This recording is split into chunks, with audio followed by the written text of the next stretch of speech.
बार पढ़ देता हूँ, उसके बाद फिर हम आगे सुनेंगे।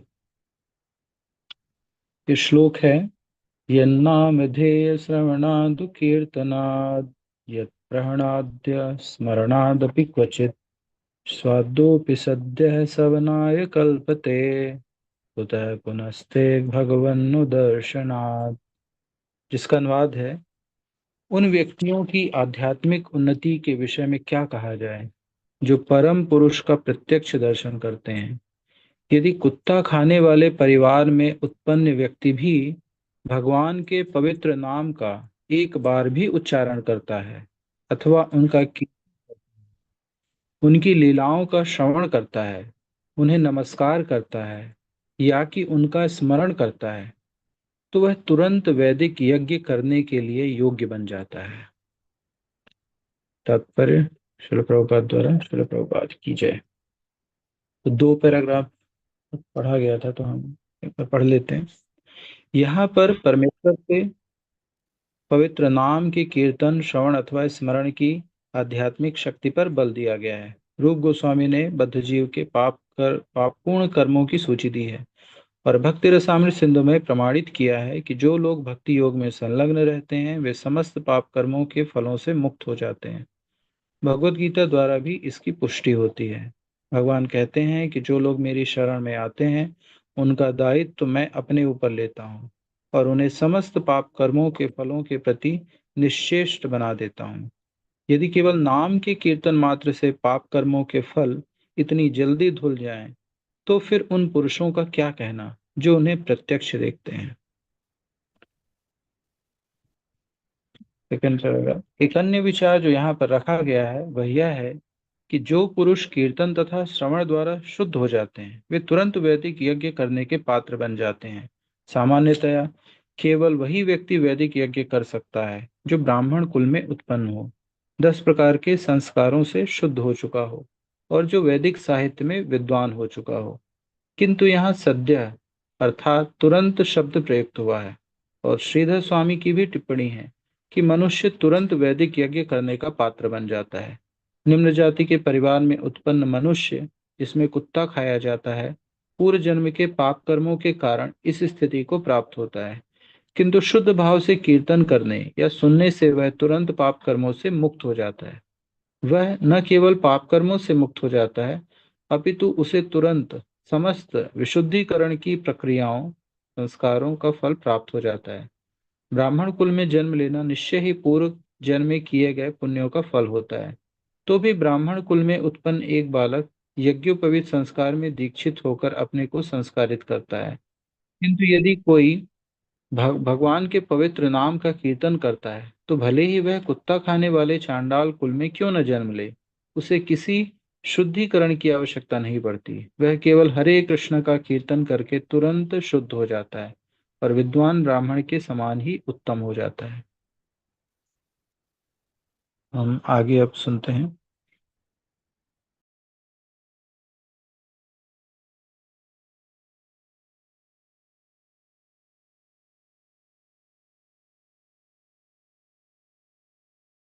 Brahmana.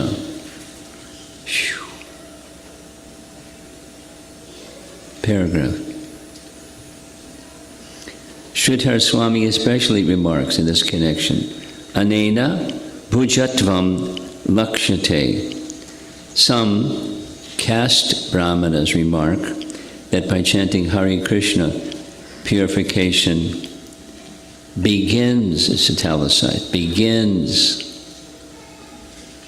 Of course, that depends on the individual process of chanting, but this remark of Sridhar Swami's is completely applicable if one chants the holy name of the Lord without offense. For he immediately becomes more than a brahmana, as Sridhar Swami says, puja tvam. He immediately becomes respectable as a most learned brahmana and can be allowed to perform Vedic sacrifices if simply by chanting the holy name one becomes sanctified instantly.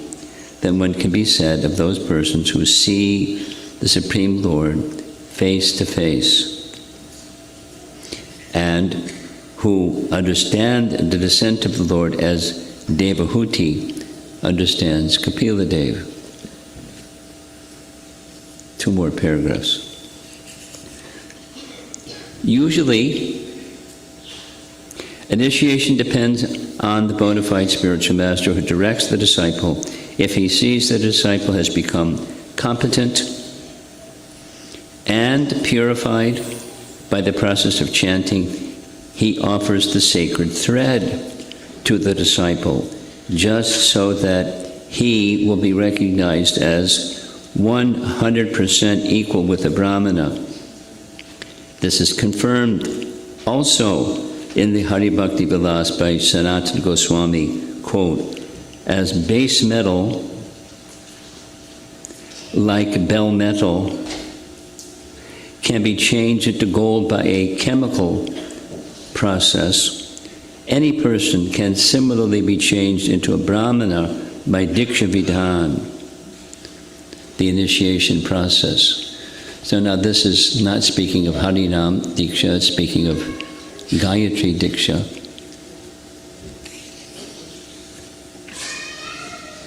Last paragraph. It is sometimes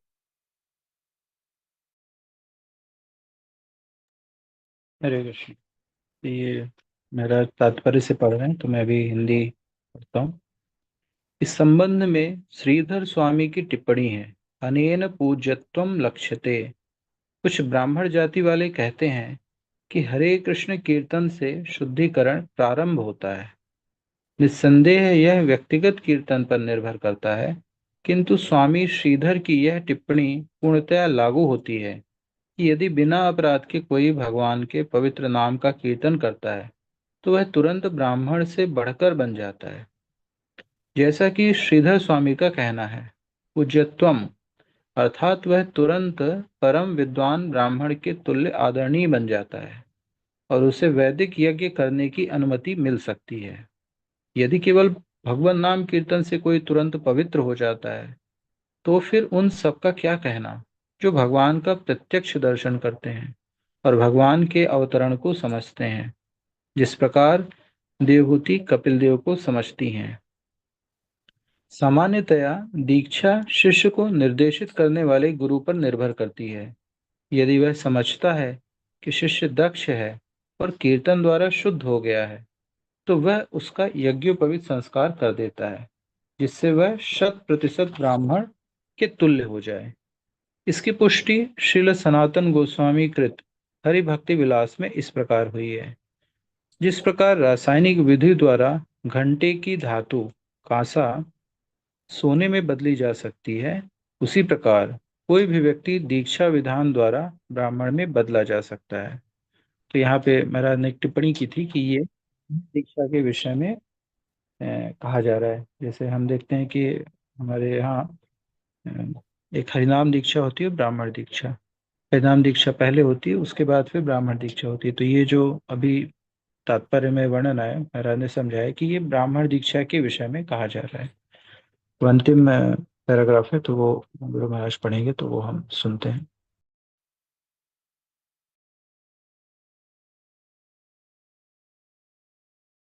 times remarked that by the chanting process one begins to purify himself and can take birth in his next life in a Brahmana family and then be reformed.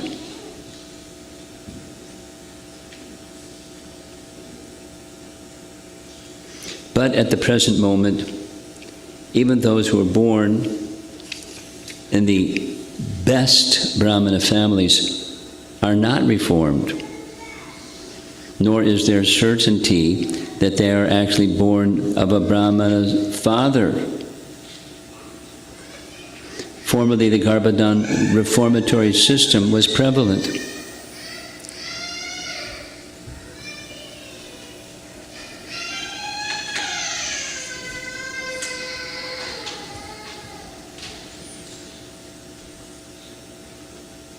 The world just ended.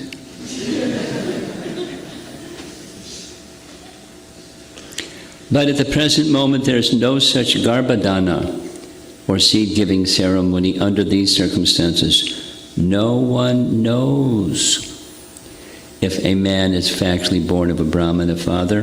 Whether one has acquired the qualification of a Brahmana depends on the judgment of the bona fide spiritual master. He bestows upon the disciple the position of a Brahmana by his own judgment. When one is accepted as a Brahmana in the sacred thread ceremony under the Pancharatrika system, then he is called Dvija, twice born.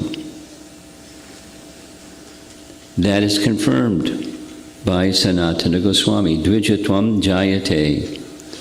By the process of initiation by the spiritual master, a person accepted as a Brahmana in his purified state of chanting the holy name of the Lord. He then makes further progress to become a qualified Vaishnava, which means that the Brahminical qualification is already acquired.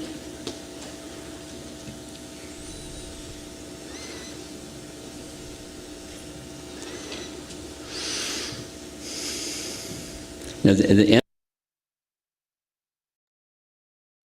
हरे कृष्णा। तो ये अंतिम paragraph है। कभी कभी कहा जाता है कि कीर्तन द्वारा मनुष्य अपने को शुद्ध करता है और अगले जन्म में किसी ब्राह्मण परिवार में जन्म लेकर सुधर जाता है अथवा संस्कारित हो जाता है। किंतु वर्तमान में जो लोग श्रेष्ठ ब्राह्मण परिवारों में जन्म लेते हैं वे संस्कार संपन्न नहीं हैं, न यही निश्चित है कि वे ब्राह्मण पिता से उत्पन्न हैं। पहले गर्भाधान संस्कार प्रचलित था, किंतु अब ऐसा गर्भाधान या वीरदान संस्कार नहीं है। ऐसी दशा में कोई ठीक से यह नहीं जानता कि मनुष्य ब्राह्मण पिता से उत्पन्न है या नहीं। यह तो गुरु के निर्णय पर निर्भर करता है कि किसी ने ब्राह्मण के गुण प्राप्त कर लिए हैं या नहीं। वह अपने निर्णय द्वारा ही शिष्य को ब्राह्मण रूप में स्वीकार करता है। जब कोई पांचरात्रिक विधि से यज्ञोपवीत संस्कार में ब्राह्मण रूप में स्वीकार कर लिया जाता है तो वह द्विज कहलाता है। इसकी पुष्टि सनातन गोस्वामी द्वारा द्विजत्वम जायते कहकर की गई है। गुरु द्वारा दीक्षित किए जाने पर मनुष्य ब्राह्मण बनता है और इस शुद्ध अवस्था में वह भगवान के पवित्र नाम का जप करता है। फिर प्रगति करता हुआ वह योग्य वैष्णव बन जाता है, जिसका अर्थ है कि उसने पहले से ब्राह्मण योग्यता प्राप्त कर ली है। यहाँ पर तात्पर्य समाप्त होता है। हम आगे कथा सुनते हैं।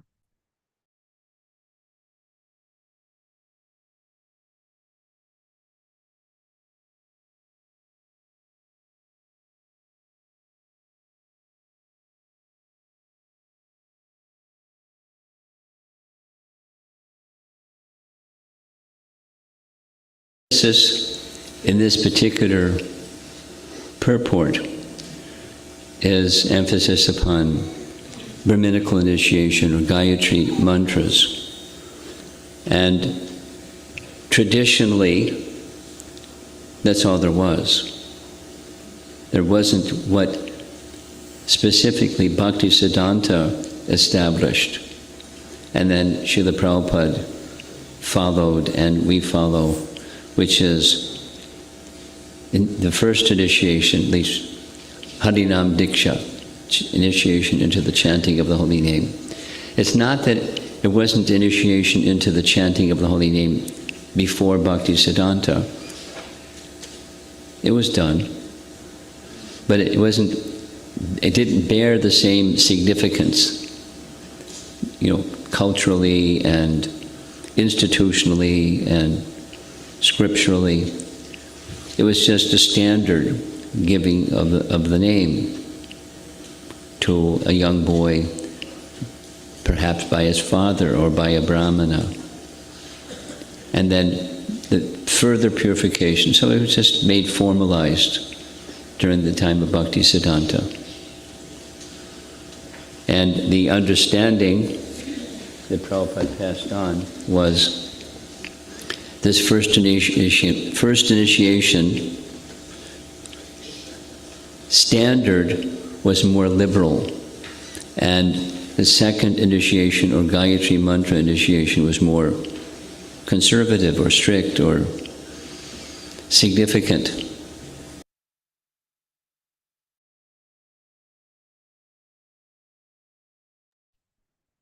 हरे कृष्णा। तो महाराज बता रहे हैं कि ये जो श्लोक का तात्पर्य है उसमें विशेष तौर पर ये ब्राह्मण दीक्षा के बारे में जोर दिया गया है। पारंपरिक तरीके से ये शिला भक्ति सिद्धांत सरस्वती ठाकुर थे जिन्होंने ये दो प्रकार की जो दीक्षा है, पहली जो है हरिनाम दीक्षा और दूसरी ये ब्राह्मण दीक्षा, इसको उन्होंने स्थापित किया। इसके पहले जो है वो कहा जाए जो दीक्षा होती थी वो ऐसे दो नहीं एक ही होती थी। और महाराज कह के ऐसा भी नहीं है कि भक्ति सिद्धांत सरस्वती महाराज के पहले ये हरिनाम दीक्षा नहीं होती थी, वो होती थी, लेकिन उस उतना ज्यादा उसका मतलब उस तरह से महत्व नहीं होता था। लेकिन लोग या तो उनके पिता दे देते थे या कोई गुरु दे देते थे। और भक्ति सिद्धांत सरस्वती महाराज ने इसको थोड़ा और एक तरह से एक स्टैंडर्ड तरीके से इसको स्थापित किया उन्होंने। और महाराज बता रहे हैं कि शिला प्रभुपाद और हम भी अब उसी सिस्टम को फॉलो कर रहे हैं कि पहले हरिनाम दीक्षा होती है, हरिनाम दीक्षा के बाद फिर ब्राह्मण दीक्षा होती है। और महाराज बता रहे हैं कि शिला प्रभुपाद ने जब ये दीक्षा की व्यवस्था स्थापित की थी तो हरिनाम दीक्षा को थोड़ा सहज तरीके से फिर भी मिल जाता था, लेकिन जब ब्राह्मण दीक्षा होती थी तो उसमें विशेष ध्यान दिया जाता था कि ब्राह्मण दीक्षा वो जो एक तरह से कहा जाए कि जो लोग थोड़े ज़्यादा सीरियस हैं या फिर कहा जाए जो ज़्यादा उस गंभीरता को समझते हैं तो वो बहुत ध्यान देकर ही ब्राह्मण दीक्षा दी जाती थी। और वो और भी ज़्यादा महत्व वाली थी ब्राह्मण दीक्षा जो है ये हरिनाम दीक्षा की तुलना में कहा जाए। तो ये इस प्रकार से शिला प्रभुपाद ने बताया था कि हरिनाम दीक्षा सामान्य तौर पे ज़्यादा सहजता से दी जाती थी, लेकिन ब्राह्मण दीक्षा में और भी ज़्यादा ध्यान देकर ही दिया जाता था।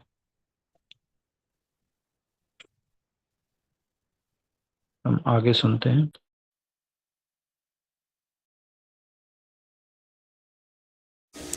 Significant in the sense that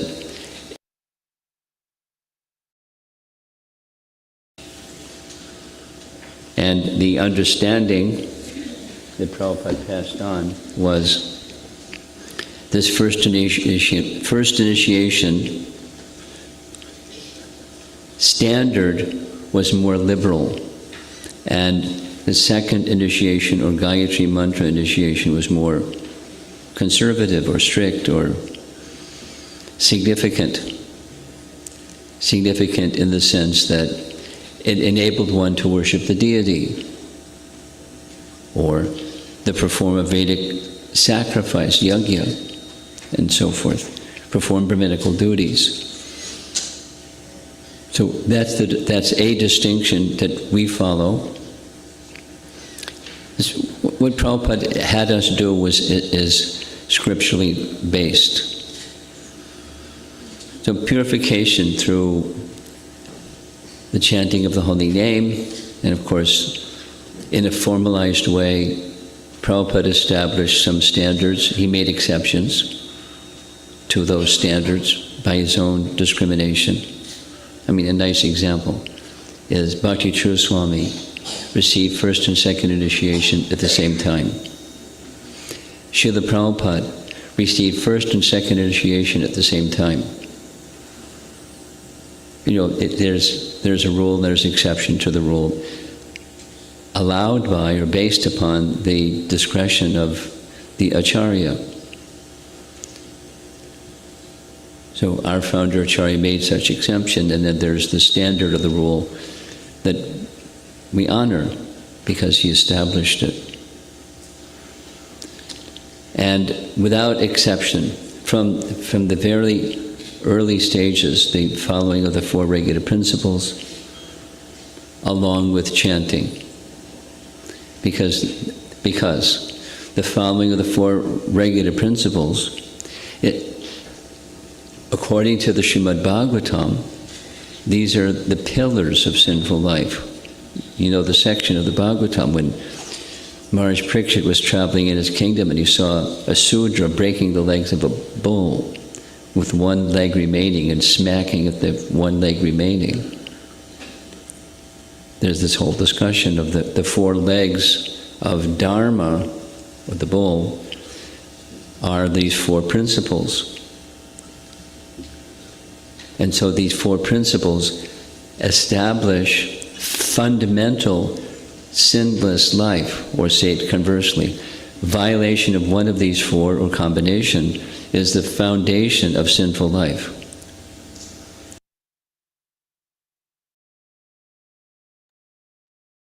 हरे कृष्णा। महाराज समझा रहे हैं कि श्रील प्रभुपाद ने जो समझ हमें दी है वो ये है कि जब हरिनाम दीक्षा दी जाती है तो उसके जो नियम हैं वो थोड़े कहा जाए सरल हैं। वो एक उदारता के साथ दी जाती है हरिनाम दीक्षा। लेकिन जो उसके आगे ये ब्राह्मण दीक्षा है उसे थोड़ा कड़ाई से दी जाती है। और वो एक तरह से ज़्यादा महत्वपूर्ण है क्योंकि ब्राह्मण दीक्षा के बाद जो भक्त हैं वो भगवान के विग्रहों मंदिर में भगवान के विग्रहों की आराधना कर सकते हैं। घर में तो ब्राह्मण दीक्षा के पहले भी आप कर सकते हैं, लेकिन अ, मंदिर में अगर आपको भगवान के विग्रहों की आराधना करनी है तो फिर ब्राह्मण दीक्षा होना आवश्यक है। और इसी प्रकार से यज्ञ भी कर सकते हैं। तो ये जो ब्राह्मण के जो कर्तव्य हैं उनका पालन या उनको करने की जो अनुमति है जब ब्राह्मण दीक्षा हो जाती है तो उसके बाद ही कोई कर सकते हैं। तो जो शिल प्रभुपाद ने किया वो सब शास्त्रों के ऊपर आधारित था। और शिल प्रभुपाद ने ये सब जो एक तरह से मानक हैं वो स्थापित किए थे कि कब किसको क्या दिया जाए। तो पर कभी कभी शिल प्रभुपाद ने कुछ अपवाद भी इसमें दिखाई दिए हमें। जैसे शिल प्रभुपाद जो है भक्ति चारू स्वामी महाराज जो है उन्हें हरिनाम दीक्षा और ब्राह्मण दीक्षा एक साथ ही प्रदान की थी। इसी प्रकार से शिल प्रभुपाद को भक्ति सिद्धांत सरस्वती महाराज उन्होंने भी हरिनाम दीक्षा और ब्राह्मण दीक्षा एक ही साथ दे दी थी। तो ये जो आचार्यगण हैं उनके विवेक के ऊपर था कि जो भी भक्त होते थे उनकी योग्यता और उसके अनुसार वो अलग अलग भी देते थे और एक साथ भी दे देते थे। तो सामान्य तौर पर एक मानक थे, लेकिन कभी कभी उसके अपवाद भी हमें देखने को मिलते हैं। और हरिनाम लेने के साथ साथ शिल प्रभुपाद ने जो है ये भी हमें बताया कि हमें चार जो नियम है उनका पालन करना चाहिए कि मांसाहार नहीं करना है, जुआ नहीं खेलना है, नशा नहीं करना है और अवैध संबंध नहीं। तो ये चार नियम का भी पालन हरिनाम के साथ करना है। तो ये जब हम जैसे श्रीमद् भागवतम के पहले स्कंद में देखते हैं कि जो कली था वो एक राजा के वेश में एक बैल के पैर पर प्रहार कर रहा था। तो बैल जो था वो धर्म ही थे। तो धर्म के जैसे बताए जाते हैं कि चार पैर हैं, चार स्तंभ हैं, सत्यम, शौचम, दया और तप। तो अगर ये चार नियमों का हम पालन करते हैं, ये चार चीजें, तो हम ये धर्म का जो चार पैर हैं उस पे हम टिके हुए हैं। और अगर इन चार नियमों को हम तोड़ते हैं तो इसका मतलब ये हम एक पाप के उसमें आ जाएंगे, हमारे जीवन में पाप आ जाएगा। तो ये जो चार नियम हैं ये एग्जैक्टली एक्चुअली अपोजिट हैं। जैसे सत्य का उल्टा जो है हो जाता है अगर कोई ये जुआ खेलता है तो ये सत्य का उल्टा है। शौचम यानी शुद्धता, तो शुद्धता का उल्टा वैध संबंध। और दया जो है इसका उल्टा हो जाता है मांसाहार। और तप जो है इसका उल्टा नशा। तो कहा जाए कि अगर ये चार नियमों का हम पालन करते हैं तो सत्यम, शौचम, दया और तप, ये चार जो धर्म के स्तंभ है उसका हम पालन करते हैं। और अगर इनमें से चार नियमों से किसी को हम तोड़ते हैं तो फिर हमारे जीवन में पाप आ जाता है। और जैसे तो ये भी हमें समझाया जाता है कि वास्तव में ये कोई मतलब बहुत बड़ी ऐसी चीज नहीं है। ये तो एक मनुष्य जो है मनुष्यता के स्तर पे रखने के लिए भी है। और दूसरा एक और इसका पहलू भी हम देख सकते हैं, भगवद गीता में भी जैसे आता है एक ये श्लोक आता है कि येषां त्वन्तुगतं पापम जनानां पुण्य कर्मणाम ते द्वंद्व मोह निर्मुक्ता भजन्ते मां दृढ़वता। कि जब तक हम पापों से मुक्त नहीं हो जाते हैं तब तक हम भगवान का भजन दृढ़ता से नहीं कर सकते। तो इसलिए पापों से मुक्त होना बहुत आवश्यक है ताकि हम भक्ति को दृढ़ता से कर सकें। तो इसलिए चार नियम है शिल प्रभुपाद और शिल भक्ति सिद्धांत सरस्वती महाराज इन्होंने शास्त्रों के आधार पर स्थापित किए थे। जो हरिनाम दीक्षा जब ली जाती है उस समय जो है ये खास तौर पे महाराज हमेशा बुलवाते हैं कि आप किन चार नियमों का पालन करेंगे। हरिनाम जो है वो 16 माला तो लेंगे ही लेंगे, साथ ही साथ चार किन नियमों का पालन करेंगे। तो ये नियम इसलिए आते हैं, तो ये महाराज हमें बता रहे थे। हम आगे सुनते हैं।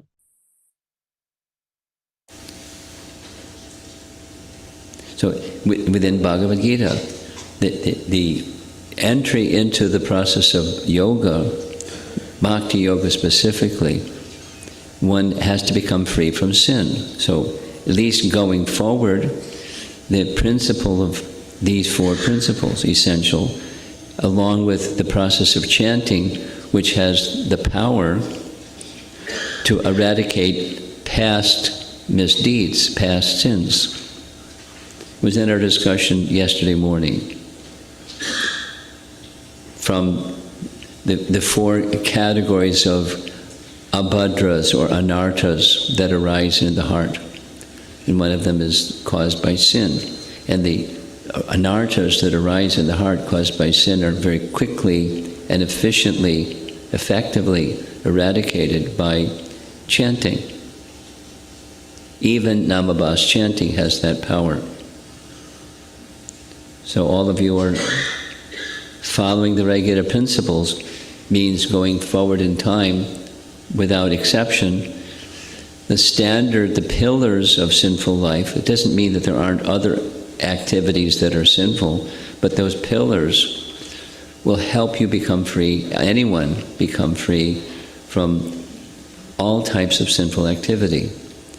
And then the chanting of the holy name.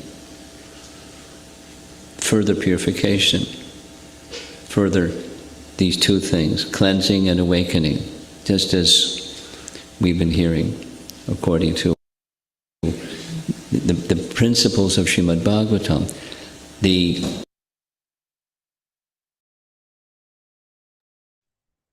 हरे कृष्ण। महाराज बता रहे हैं कि भगवत गीता में ये आता है इस प्रकार से कि जो योग है उसमें प्रवेश करने के लिए, योग जैसे हमें समझाया जाता है, योग यानी कि जुड़ना। तो भगवान से हमारा जो जुड़ना है उसका जो प्रारंभ है उसके लिए हमें पापों से मुक्त होना पड़ेगा। और ये जो हरिनाम है इसके अंदर ये शक्ति है कि ये हमें हमारे पूरे जो पाप हैं उनसे ये मुक्त कर सकता है।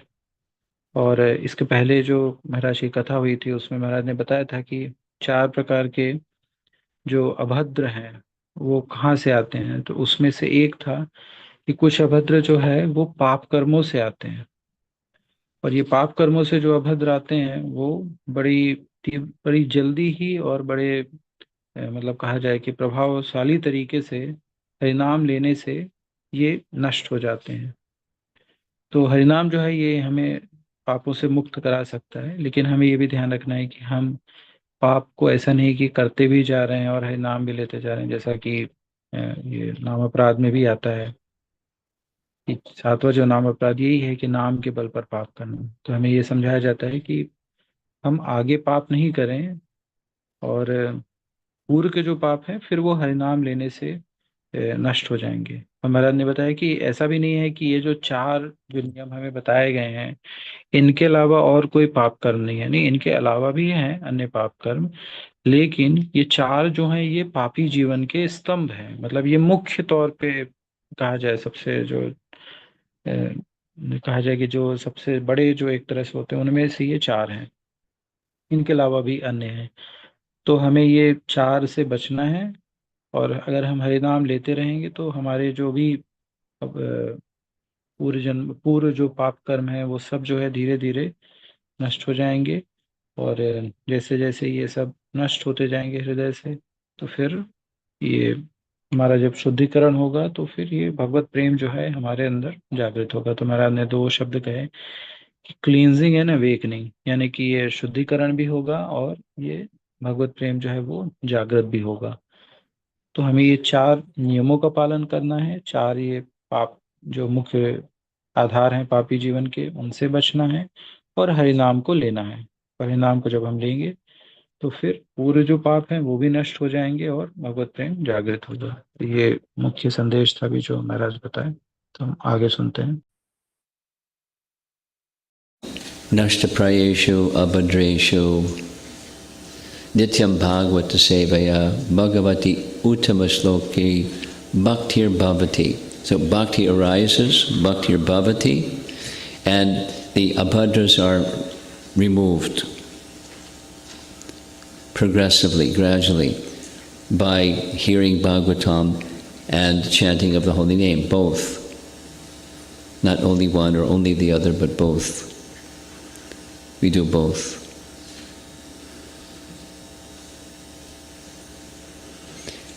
So then, by our process within ISKCON, someone becomes enthusiastic,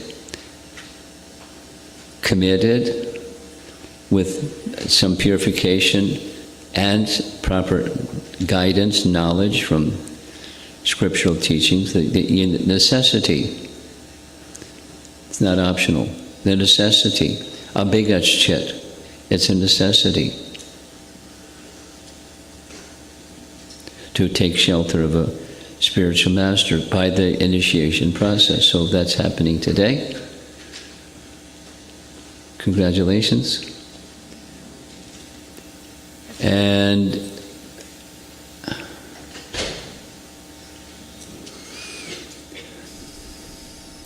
the procedure that we were accustomed to follow is someone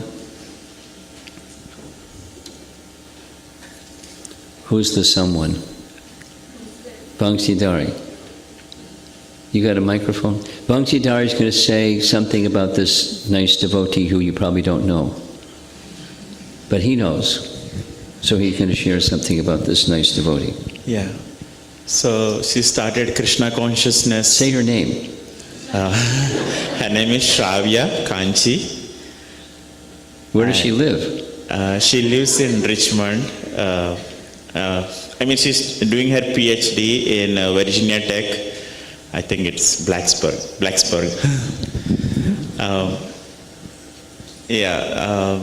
I just want to say that one thing, crowning quality and inspiring quality is that she is very enthusiastic and very determined. She has her own challenges, like she's studying and she has a financial limitations and association, staying with some other prasadam and so on. But she is very determinedly keeping up. Even for this initiation, her professor gave her a challenge, your paper at risk, your paper, the college paper is at risk if you go away for this weekend. But she said, no, I have to go, and she came here. And yeah. Whose supervisor professor said you can't go, and she came anyways. Yeah. You don't do that in academia. You don't stick your tongue out at the supervisor. Your PhD supervisor said don't go. He what? She is making up. After going back, she's going to make it up. So that's her, You made a deal with the man, huh? Oh, good. Okay. That's her. And your association, describe that a little bit. Cyber, virtual. She started off when she was in India, but she lost the association. But when you went to Hyderabad, she got rekindled her devotion, and after coming here, it's mostly virtual association. Mostly virtual. Yeah. I mean, it's pretty unique. She lives in Virginia. The sponsorship for initiation came from Naperville, Illinois. and she's getting initiated in Gitanagari.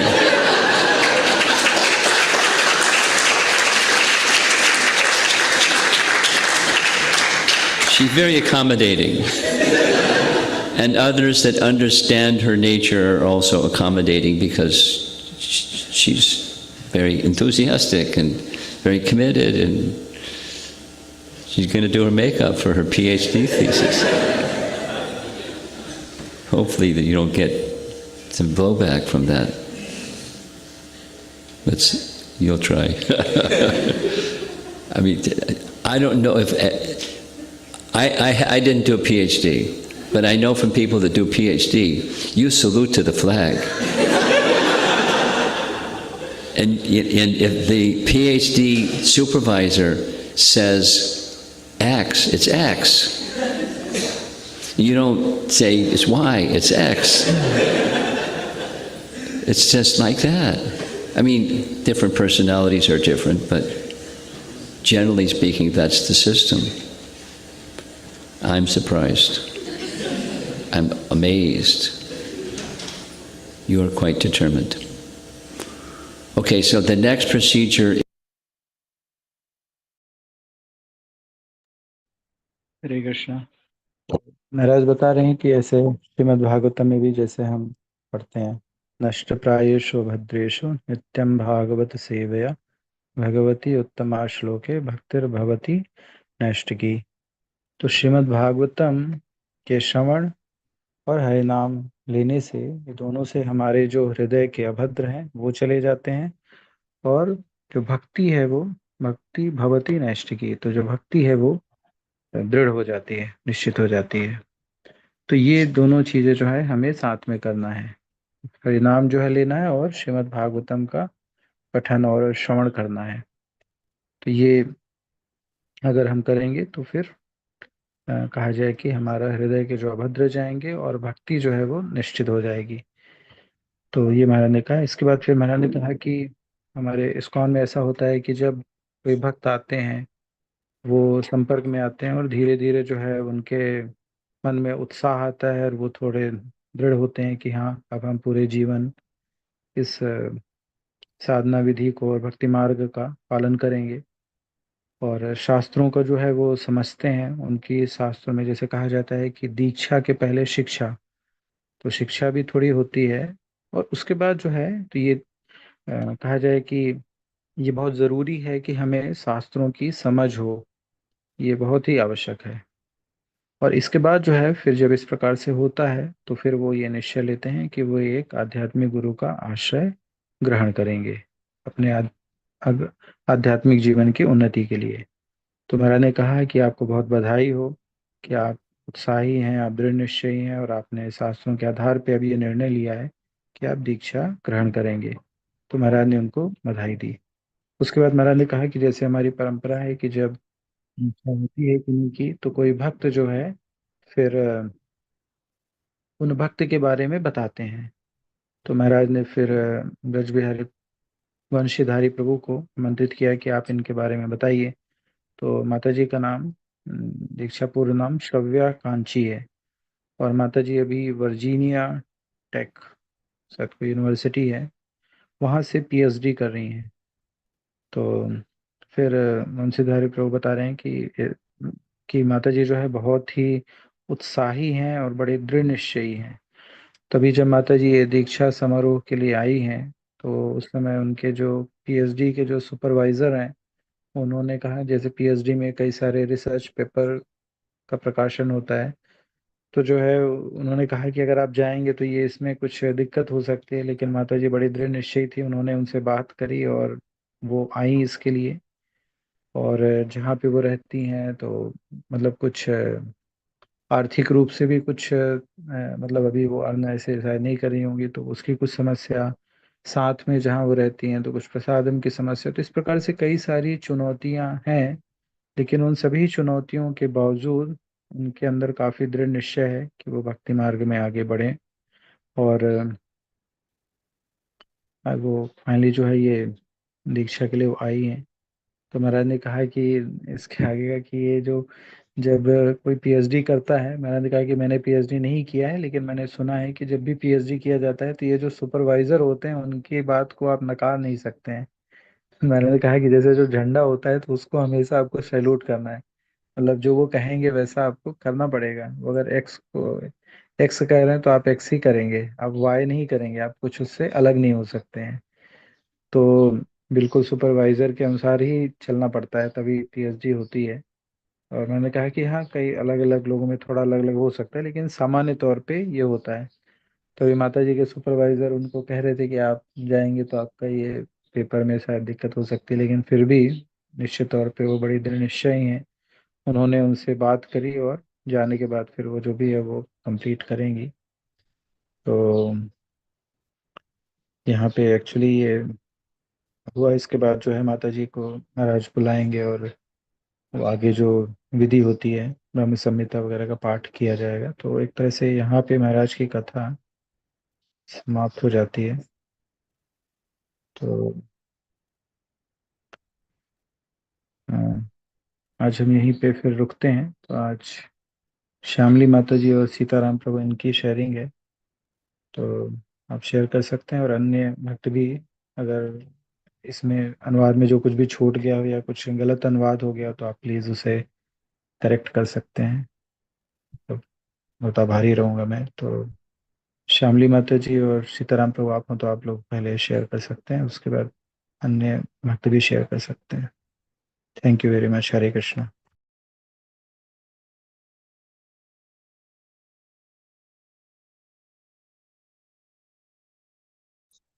मैं अपना चला रही हूँ।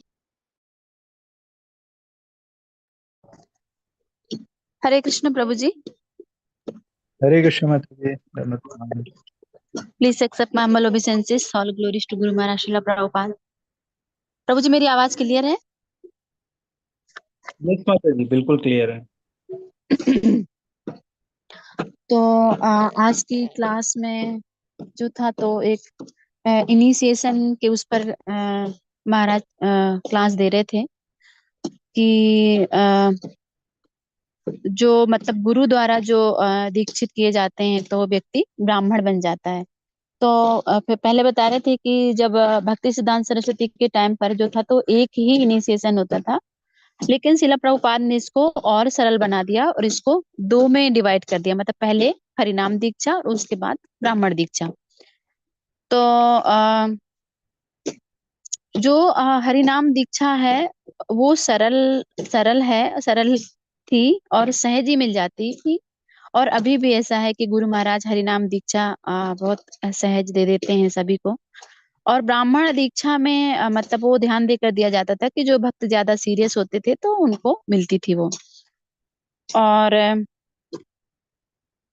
जो हरिनाम दीक्षा है तो उसमें भी यही फिर बता रहे हैं कि शिला प्रभुपाद बहुत उदारता के साथ इसको देते थे। और जो ब्राह्मण दीक्षा है तो उसको प्राप्त करने के बाद जब किसी को ब्राह्मण दीक्षा मिल जाती है तो वो मंदिर में विग्रह सेवा या जो हमारे भक्त लोग यज्ञ संपन्न करवाते हैं डिवोटीज, तो इसकी उनको अनुमति मिल जाती है और वो इसमें फिर पार्टिसिपेट करते हैं। और चाहे वो ब्राह्मण दीक्षा हो या हरिनाम दीक्षा हो, दोनों में ही 4 नियमों का पालन करना होता है। और उसमें फिर बताया दया सत्यम शौचम तपः। और महाराज जैसे वाव भी लेते हैं, जब हम इनिशिएशन दीक्षा लेते हैं तो महाराज 4 नियम पूछते हैं। तो उसके फिर अलग अलग दिए हुए हैं कि जो मीट मांस खाता है उसके अंदर दया नहीं रहती, जहाँ पे जुआ होता है वहां पे सत्य नहीं होता, जहाँ पर अवैध संबंध होते हैं वहां पे शौचम नहीं होता। तो ये इसमें मतलब इसका अलग अलग अर्थ बताया, इसके करने से मतलब क्या रहता है और इसका क्यों हमें पालन करना चाहिए। और फिर फिर इसमें आगे भी बताते हैं महाराज कि अगर हम 4 नियमों को तोड़ते हैं तो हमारे जीवन में हमारा जीवन पाप पूर्ण हो जाता है। और अगर हमारा जीवन पाप पूर्ण हो गया तो हम भगवान की सेवा दृढ़ता से नहीं कर पाएंगे। और फिर भगवत गीता में आगे वो योग बताते हैं महाराज की योग के बारे में कि योग का मतलब होता है कि भगवान से जुड़ना। और जब हम भगवान से जुड़ जाते हैं तो हमें भगवान से जुड़ने के लिए हमें पापों से मुक्त होना पड़ेगा। और जो हरिनाम दीक्षा मिलती है तो वो हमारे जो पिछले पाप रहते हैं उन पापों से मुक्ति मिल जाती है, या वो मतलब क्षीण हो जाते हैं। पर हमें ऐसा नहीं सोचना चाहिए और हमें ऐसा नहीं करना चाहिए कि हम ये सोचे कि हरिनाम दीक्षा ले लिए और हम पाप पूर्ण कार्य करते जा रहे हैं, कि ये जैसे 10वें अपराध में भी है कि हरिनाम के बल पर पाप पूर्ण कार्य करना। तो हमें इन 4 नियमों से, हमें इन 4 पाप पूर्ण कार्यों से हमें बचना चाहिए, और हमारे भक्ति के लिए ये आगे बढ़ाने के लिए हमारे मदद करेगा अगर हम इनसे दूर रहेंगे, बच के रहेंगे। फिर महाराज ने लास्ट में बताया कि श्रीमद् भागवतम का श्रवण और हरिनाम लेने से हमारे जो अभद्र हैं वो अभद्र चले जाते हैं। और ये बहुत ही आवश्यक है कि हमें शास्त्रों की समझ होनी चाहिए, और हमें शास्त्रों को पढ़ना चाहिए, उसका श्रवण करना चाहिए, हरिनाम करना चाहिए। तो प्रभु जी, मुझे इतना ही समझ में आया। थैंक यू वेरी मच प्रभु जी, अगर कहीं त्रुटि हुई तो प्लीज क्षमा करें। हरे कृष्णा, दंडवत प्रणाम। हरे कृष्ण माता जी। जस्ट एक चीज था, ये जो दो दीक्षा की जो व्यवस्था है, ये एक्चुअली भक्ति सिद्धांत सरस्वती महाराज ने प्रारंभ की थी, और शिल प्रभुपाद जी ने उसी का पालन मतलब इस्कॉन में भी किया है, और अभी भी हम उसका पालन कर रहे हैं। तो शिल प्रभुपाद जी ने नहीं इसको प्रारंभ किया था, भक्ति सिद्धांत सरस्वती महाराज ने प्रारंभ किया था दो दीक्षा। भक्ति सिद्धांत सरस्वती महाराज के पहले जो है दो दीक्षा अलग से नहीं होती थी। तो ये एक जस्ट करेक्शन जी था। प्रभु, और थैंक यू प्रभु जी, क्लियर करने के लिए थैंक यू। और एक और चीज है, मतलब मुझे लगता है कि थोड़ा और उसको स्पष्ट करना अच्छा रहेगा, कि ये जो मतलब हरिनाम दीक्षा सहजता का मतलब ये है कि उसके जो नियम है वो ब्राह्मण दीक्षा के जो नियम है उसकी तुलना में सरल है, तुलनात्मक तौर से हम कह सकते हैं कि वो सरल है। और हरिनाम दीक्षा जो है वो लगभग मतलब जो भी उन आधारभूत नियमों का पालन करेंगे उनको दी जा सकती है। और ब्राह्मण दीक्षा के लिए थोड़ा और भी देखा, जैसे ब्राह्मण दीक्षा का मतलब ही है कि वो अगर उन्हें ब्राह्मण के कार्य करने हैं तो ब्राह्मण जैसे गुण जब देखेंगे, तात्पर्य में भी श्रील प्रभुपाद कह रहे थे कि जब गुरु देखते हैं कि उनके अंदर ब्राह्मण के जैसे गुण हैं तो फिर वो उनको प्रदान करते हैं। तो इसलिए उसके नियम थोड़े और कड़े हैं। तो ये एक थोड़ा जस्ट मुझे लग रहा था कि क्लियर कि ऐसा नहीं है कि हरिनाम दीक्षा के लिए कोई नियम नहीं है, उसके लिए नियम है, लेकिन तुलनात्मक दृष्टि से देखें तो ब्राह्मण दीक्षा के लिए जो नियम है उनके तुलना में ये थोड़े सरल हैं, और ये ज़्यादा लोगों को मिल सकता है। ब्राह्मण दीक्षा और फिर ब्राह्मण की गुण जिनके अंदर गुरु देखते हैं उनको प्रदान करते हैं। तो मुझे लगा था कि ये और मैं थोड़ा स्पष्ट करूं।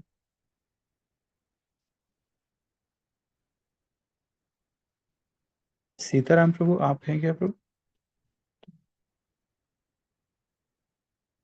क्या सीताराम प्रभु शायद नहीं है?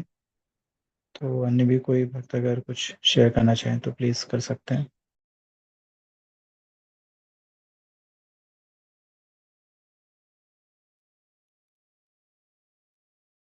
हरे कृष्णा प्रभु जी। हरे कृष्ण शांति पर प्रभु, दंडवत प्रणाम। हेलो, प्लीज एक्सेप्ट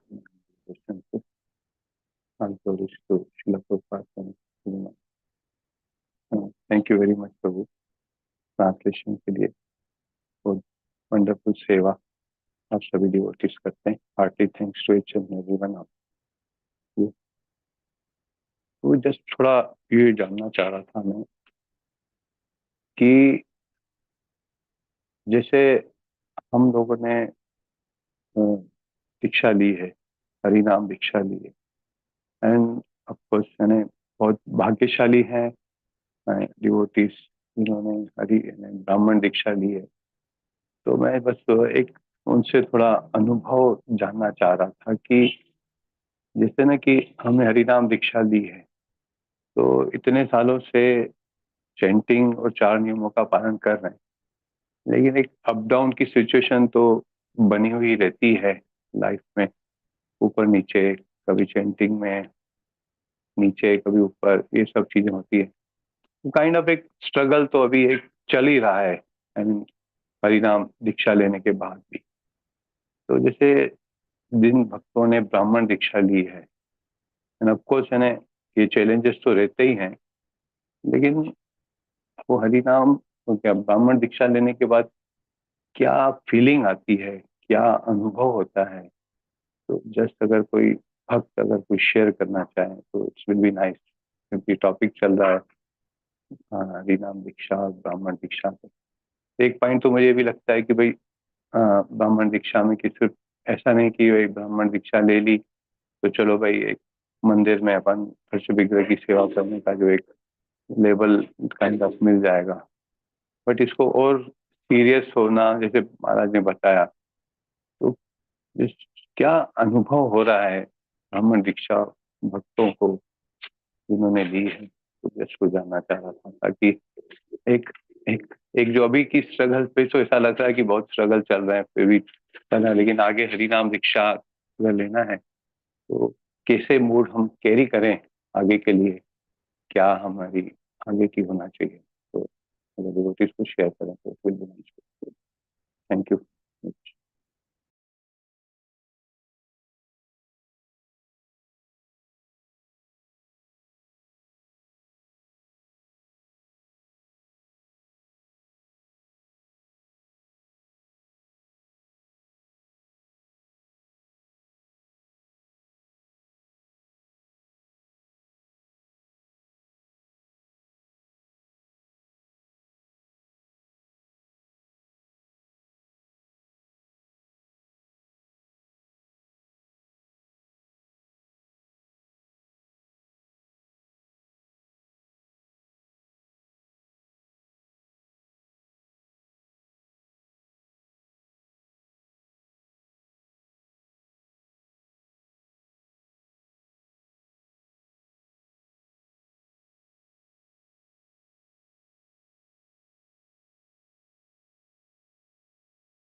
हरे कृष्णा। तो जैसा प्रभु ने आग्रह किया है कि जिन भक्तों ने ब्राह्मण दीक्षा ली है तो वो अपने अनुभव साझा कर सकते हैं। तो हमारे ग्रुप में कई सारे भक्त हैं जिन्होंने अभी लिया और कुछ पहले भी लिए हैं।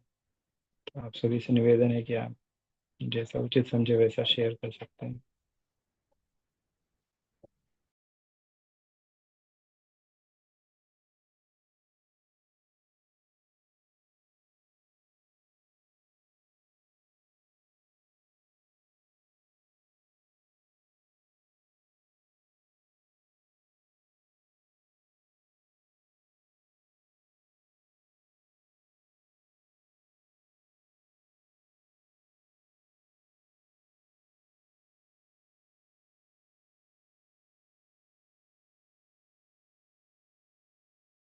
Hare Krishna Prabhu, please accept my humble obeisances. All glories to Guru Maharaj and Srila Prabhupada. I was hoping कि पद्मनाभ प्रभु, आनंद वृंदावन माता जी या दूसरे अन्य वैष्णव दामोदर दास प्रभु वगैरह कुछ शेयर करेंगे क्योंकि उनको ज़्यादा अनुभव है। मैं ज़्यादा अभी 1 महीना हुआ है तो मैं बहुत ज़्यादा अनुभव तो नहीं है, पर एक चीज़ जरूर शेयर कर सकता हूँ कि जो मेरा इंटेंशन भी था ब्राह्मण दीक्षा के पूर्व की, और सुना था कि जैसे हम कि हमको 3 बार गायत्री करनी होती है, तो उस समय वो जो एक बहुत जैसे हम गुरुवाष्टक में भी सुन या हमारी मंगल आरती में सुनते हैं कि हमको कि ध्यायम स्तुवम तस्य यशस्त्री संध्यम कि 3 समय मिनिमली, वैसे तो गुरु का और कृष्ण का ध्यान सदैव नित्य रहना चाहिए, परंतु एटलीस्ट 3 समय फॉर्मली उनका हम उनके ऊपर मेडिटेट कर रहे हैं। तो वो सबसे पावरफुल एक वो लगता है उसका बेनिफिट ब्राह्मण दीक्षा का कि वो एक समय है जब फोकस रूप में गुरु की कृपा पे और गुरु और कृष्ण उन पे फोकस मेडिटेट कर सकते हैं। तो वो मुझे बहुत हेल्पफुल लगता है और बहुत मतलब कि वो मेरा एक मुझे लगता है कि सबसे महत्वपूर्ण चीज़ है जो मुझे अभी तक इतने समय में समझ में आई। और ऑफ कोर्स हम सुनते हैं कि उससे हमारी चैंटिंग में भी वो मिलता है, पर यही है कि इन चीज़ों में जैसे हम सुन रहे थे कि जब है या जो भी हमारे बहुत सारी लाइफ में आपने बोला कि अप्स एंड डाउन्स होते हैं, फेजेस होते हैं, या हमारे पूर्व चीज़ें हैं जन्म की और ये सब चीज़ें, तो उनके कारण ऐसा नहीं कि एकदम से है कि ब्राह्मण दीक्षा हुई और हम एकदम से मतलब हमारा जो है किसी दूसरे लोक में पहुंच जाएंगे। तो वो जो लाइफ हमारे प्रयास पे डिपेंड करेगी कि हम कितना उसका बेनिफिट उठा पाते हैं। परंतु ये जो एक चीज है, तीन समय गुरु का और कृष्ण का बहुत फॉर्मली और एक्सप्लिसिटली ध्यान करने का, तो वो मुझे पावरफुल लगता है। और एक और चीज जो मैं बहुत कॉन्शियसली कल्टिवेट करने की कोशिश करता हूँ कि मतलब I don't know if that is relevant to your question, but कि वो जो ब्राह्मण दीक्षा है वो एक जो महाराज ने भी कहा था कि वो कोई एक अचीवमेंट या वो नहीं है कि, या मतलब कि एक अहंकार आए कि हम कि अच्छा देखो अब मैं अन्य लोगों से बड़ा हो गया हूँ या उनसे ज़्यादा उन्नत हो गया हूँ।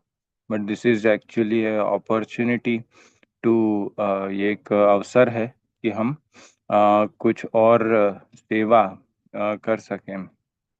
सो मतलब कि और ज़्यादा हम अपनी भक्ति को प्रगाढ़ बना सकें, उसका अवसर है।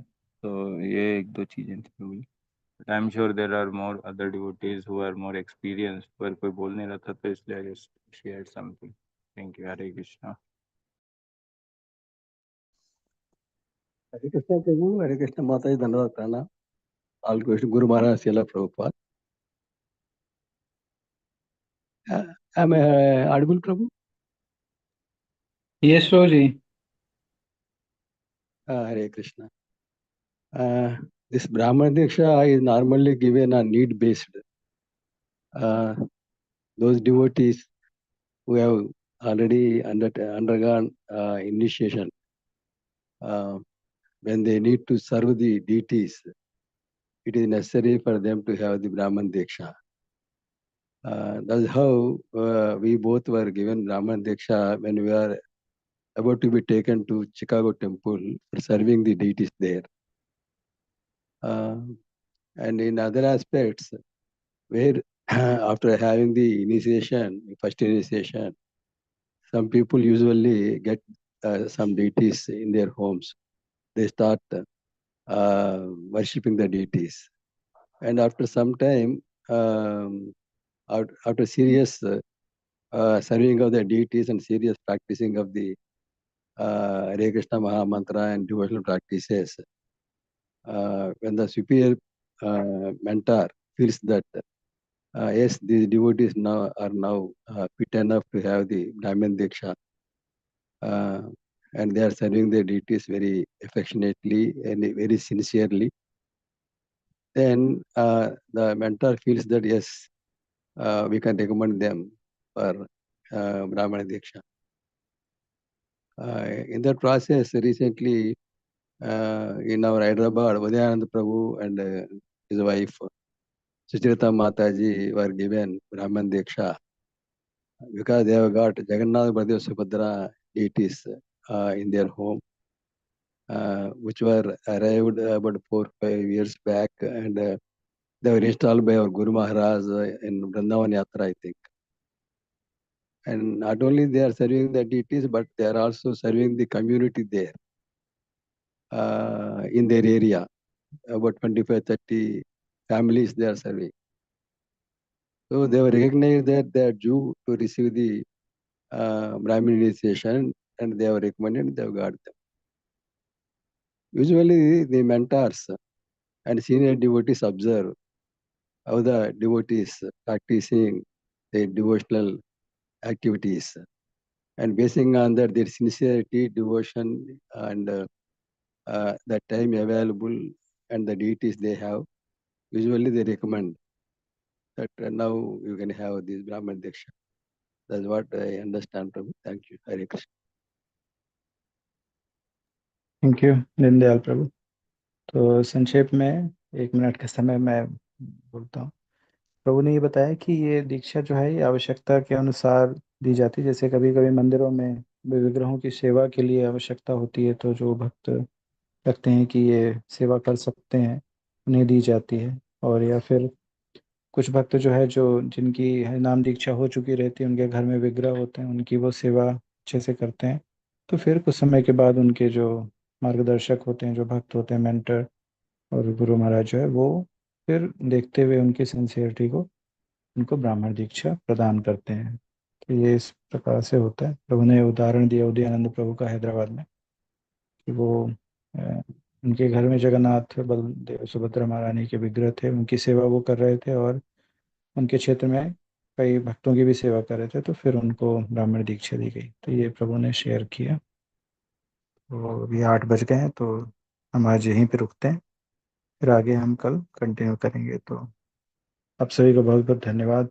Please accept my humble obeisances and glories to Guru Maharaj and Srila Prabhupada. devotees can share in the group अगर वो कुछ और शेयर करना चाहते हैं. It will be nice to hear more about this topic. जो हमारे मॉर्निंग क्लास ग्रुप में कुछ devotees could share. Thank you. Hare Krishna.